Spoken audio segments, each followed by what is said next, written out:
This is KUGAN CASSIUS for IFL TV, proudly sponsored by Everlast.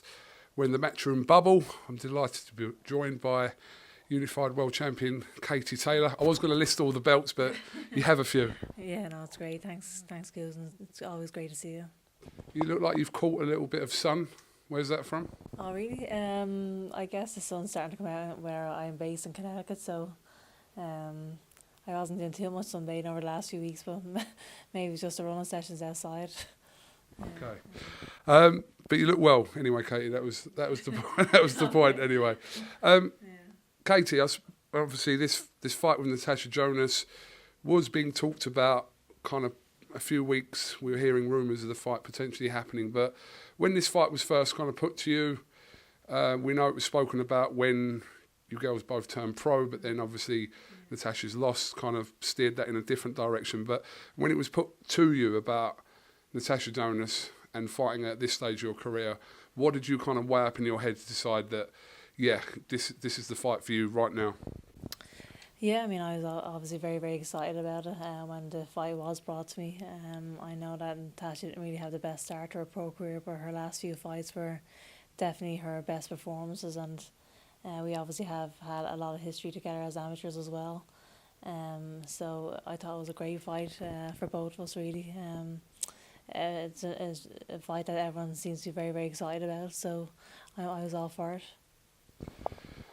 The fight in question, obviously talking about, was 9 years ago, and it probably doesn't feel like, I don't know if it feels like 9 years ago, but it's quite a chunk of time that has passed since that quarterfinal in 2012. So, I mean, you can't really, as fans, we can't kind of look at what happened there compared to 9 years later as you both as professionals. Yeah, exactly. I think we're both completely different fighters back then as we are now, actually, and so I didn't even I wouldn't even take too much notice of what happened in previous fights. Although I did win the 2 fights, I just have to say that part. But other than that, yeah, I mean, we are definitely completely different fighters, and professional boxing is a completely different ball game, obviously, to amateur boxing. And it was, like as I said, 9 years ago. It was a long time ago. But the fact that we have history definitely makes this fight a bit more exciting, I think.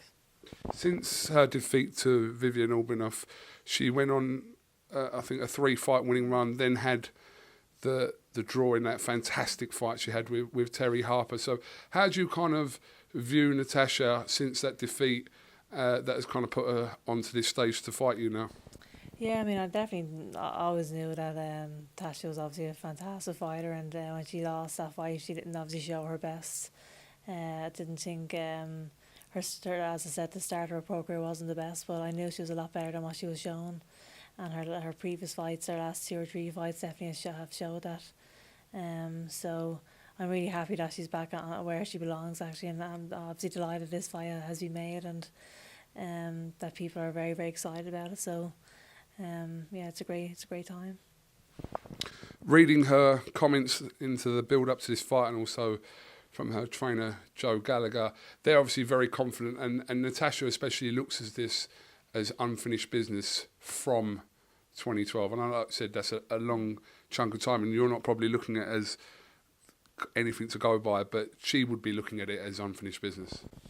Well, that's great for her, I guess. I'm just focused on this fight like I am for any other fight. I don't view this fight any differently than I view any other fight. I'm prepared just the same as any other fight as well, and I feel in great shape. I feel good and strong, and yeah, may the best woman win on Saturday night. Certainly, and I think everyone at home is kind of looking at that as potentially the best fight on the card. You know, some great fights on the card, obviously headlined by Parker and Chisora, etc. But I think people are looking at your fight with Natasha as a potential show stealer. Yeah, I think so as well.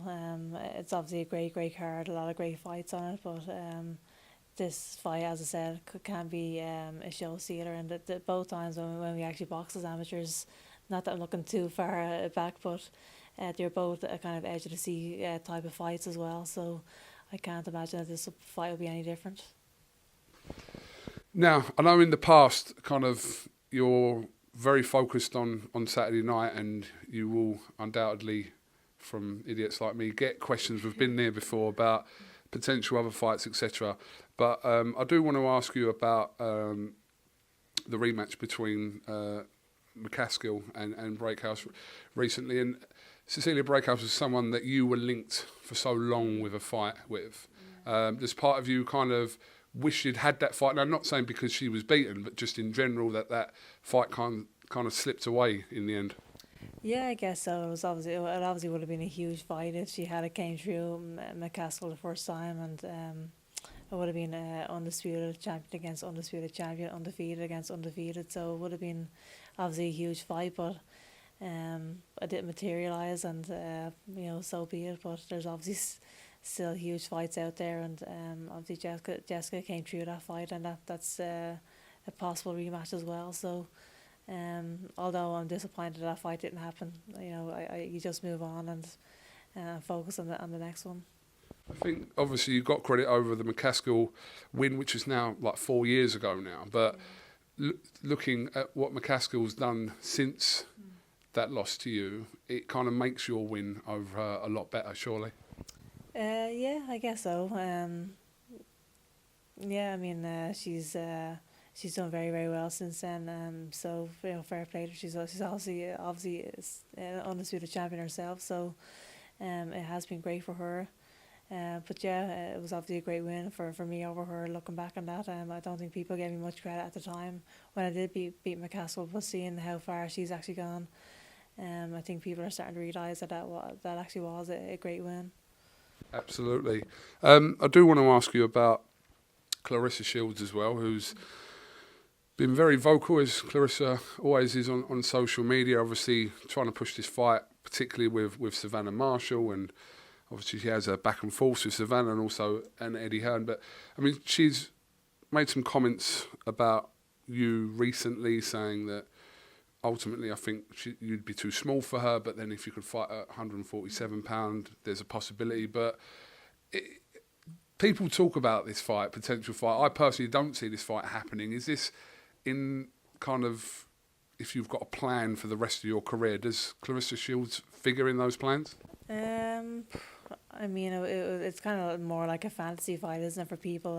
It's a very, very hard fight to make. Obviously, she's a lot bigger, and I don't go above £142 from day to day, so it is a hard fight to make. It'd be hard for me to go up to £147 in the first place. It'd be like Lomachenko fighting Golovkin, for example. But I mean, never say never, I guess. But I mean, I can't see it happening anytime soon. Yeah. So in your kind of your immediate plans over the next couple of years, it's not a fight that you look at as someone you've pinpointed amongst other fighters that you want to fight. No, not for the time being. Anyway, there's so many other fighters out there who I'm actually focused on, and first and foremost, I have to get this fight out of the way on Saturday night. But there's obviously plenty of fighters in and around the lightweight division who I have my eye on, and who I'm completely focused on. Just going back to some of the comments that Claressa has made, obviously recently talking about pay equality with women's boxing and also the 2-minute rounds. What was your kind of take on those two subjects in women's boxing? I mean, I'm all for equal pay. If they want to give me a couple of million for a fight, that's fantastic. But the 2 and 3 minute rounds, I mean, I'm okay with either one, to be quite honest. I think there's pros and cons to each.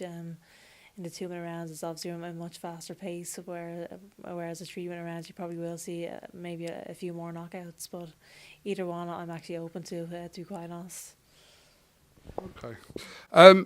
Just moving on to someone again you've been linked with since we can remember, Amanda Serrano, who gave an interview recently saying that that's a fight that she still wants, and she said that the fight possibly could take place in 2022. That's what I watched this interview with her today, she did. But that's the fight that she still wants with you. She was asked about what fights, apart from anything at £126, who would you want to fight still? And she still mentioned you, but is that someone still which is unfinished business for you? Yeah, I mean that's the fight that everyone wants to see. Obviously, I was signed to fight Amanda twice before, and I fell through. It didn't materialise for whatever reason. So I guess the ball is in her court at this stage. I obviously I'm open to the fight. I want the fight. I was obviously training for the fight last year at some point and twice, and I fell through. So, and not because of me, because of her. She's the one to pull out that fight. So I guess the ball is in her court. I mean, the comments she made regarding that were to do with the offer that came back was worse than the previous one. And obviously they had their, whatever that figure was in their head that didn't quite obviously meet up with that. But that's not your department to comment on the offer side of things. Yeah, I don't obviously concern myself with those details. I know that I was taking a pay cut for the last fight and she wasn't. That's all I knew. That's what I heard anyway. So I was obviously very disappointed when that fight fell through. And you know, it's a fight everyone wants to see, so you have to step up. You have to take pay cuts, especially when there's no crowds in the stadiums right now. So you know, we have to actually step up and take these fights. We keep talking every time we interview about kind of where women's boxing is, but I think it's probably time to kind of stop referring it to, oh, look at women's boxing now. It's been like this for the last 3 or 4 years, and it's just been moving up. So I think it's time to kind of accept that this is women's boxing, and it doesn't fail to deliver on most of these fights that are happening involving women.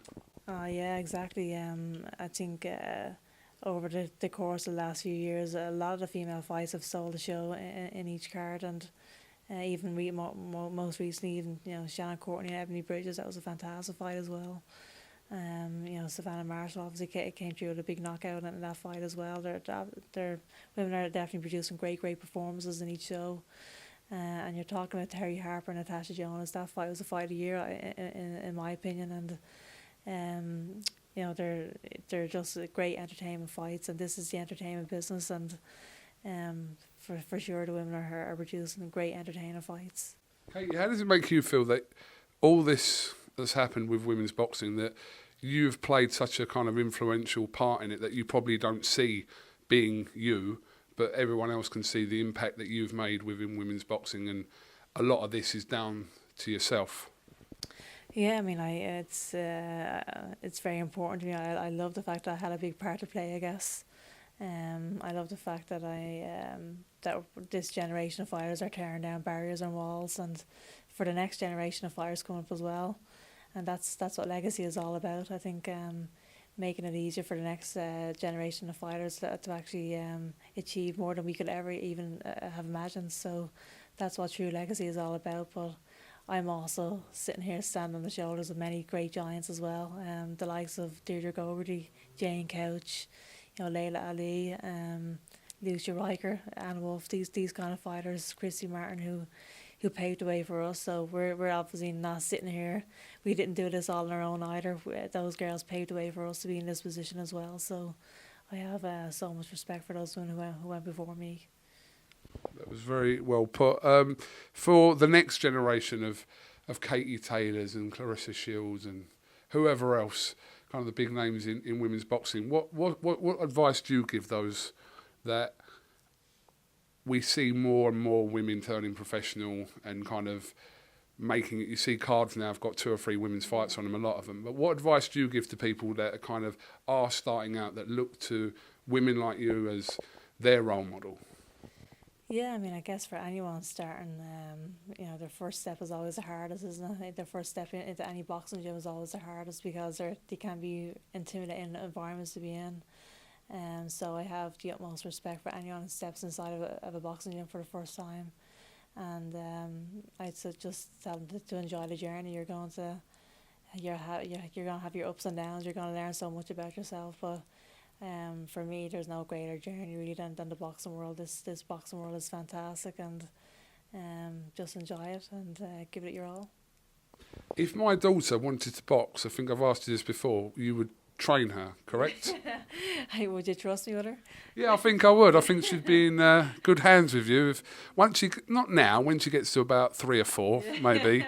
Start her off on the pads. Yeah, absolutely. As long as the money's right, KUGAN, you'll be earning. Well, I'll be a better payer than Eddie Hearn, all right? No, for sure. Just the final one, just going back to the fight you were talking about, which was a fantastic fight recently between Shannon Courtenay, which she won the WBA world title against Ebony Bridges. Had a lot of, I don't know, I'm not going to say negativity before the fight, but it had a lot of comments, shall we say, with the build-up to that fight, and everyone had their opinion about how the fight was portrayed before. Obviously, the fight delivered, so that really is what it is. But leading up to the fight, there was a lot of people obviously talking about the way the fight was being built with Ebony and Shannon. How did you kind of view that? I wasn't looking too much into that stuff. I obviously know that it was being portrayed in a certain way, and but the most important thing is when you step in on fight night on a Saturday night that you produce, and they did produce, both of them produced, and they showed a lot of heart in that fight. They both showed that they could actually fight, so that's the main thing really. I don't care what happens beforehand, as long as they show that they could actually fight and they're taking the sport seriously. And that's all that matters. They both produced a fantastic fight. It was great for women's boxing in the end, so fair play to them both.